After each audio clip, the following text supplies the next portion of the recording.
क्या हिंदू धर्म में डिवोर्स या तलाक जैसा कोई कॉन्सेप्ट है या नहीं?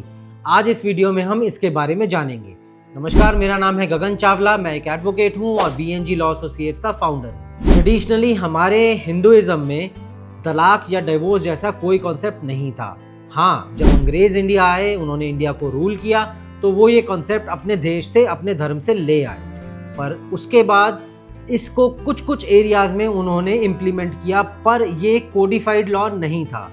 जब इंडिया इंडिपेंडेंट हुई उसके बाद 1955 में हिंदू मैरिज एक्ट को एप्लीकेबल किया गया। हिंदू मैरिज एक्ट के अंदर डिवोर्स के बारे में सारा कुछ बताया गया कि क्या ग्राउंड्स हैं तलाक के, मैरिज के क्या एसेंशियल्स हैं, कौन शादी कर सकता है।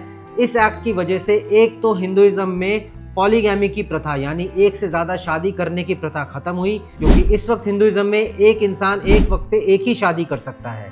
और दूसरा, चाइल्ड मैरिज का भी प्रथा खत्म हुई, क्योंकि उसके अंदर भी मिनिमम एज मेल और फीमेल के लिए, दोनों के लिए बताई गई है। Main purpose Hindu marriage act को इम्प्लीमेंट करने का ये था कि हस्बैंड और वाइफ दोनों के राइट्स को इंटैक्ट रखा जाए, दोनों के राइट्स को कोडिफाई करके एक प्रॉपर फॉर्मेट में लाया जाए, जिससे हर व्यक्ति को अपने अधिकारों का पता हो और वो उसे कोर्ट से एनफोर्स करा सके। वैसे तो हिंदू मैरिज एक्ट में बहुत सारे सेक्शंस हैं, पर आज हम इस वीडियो में सिर्फ एडल्ट्री के सेक्शन को ही डिस्कस करेंगे, क्योंकि एक बहुत रीसेंट एग्जाम्पल है मानव शर्मा का, जिन्होंने सुसाइड कर लिया अपनी वाइफ के साथ डिस्प्यूट की वजह से, और उसके अंदर एक एक्स्ट्रा मैरिटल अफेयर का भी एंगल आ रहा है।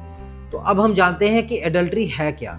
अगर कोई भी स्पाउस अपने हस्बैंड या वाइफ के जीवित रहते हुए, उनके साथ वैलिड शादी में रहते हुए किसी और व्यक्ति के साथ फिजिकल रिलेशन में एस्टैब्लिश होता है, तो उसे एडल्ट्री कहते हैं। अब एडल्ट्री अपने आप में एक जुर्म भी था पहले, जिसे सुप्रीम कोर्ट ने नल एंड वॉइड डिक्लेयर कर दिया।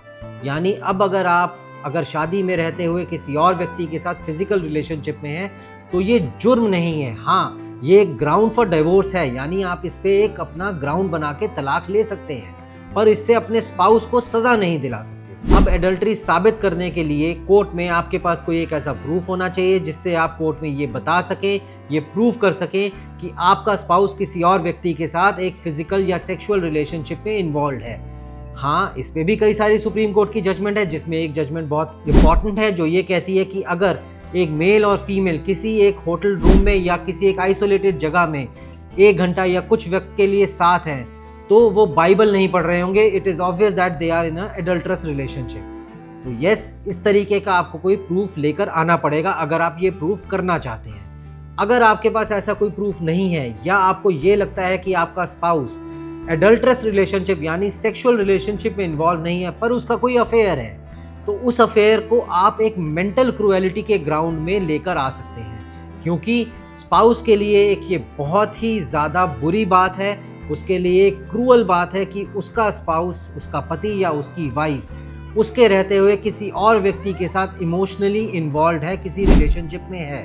तो ये एक ग्राउंड फॉर मेंटल क्रूएलिटी भी बनता है, जिस पे आप तलाक का केस फाइल करके तलाक ले सकते हैं। तो ये आपके कुछ राइट्स हैं जिनको आप एक्सरसाइज कर सकते हैं अगर आपको ऐसा लगता है, पर कृपया सुसाइड की तरफ ना जाएं। ऐसा करना आपके घर वालों के लिए बहुत दुखदाई होता है। नमस्कार।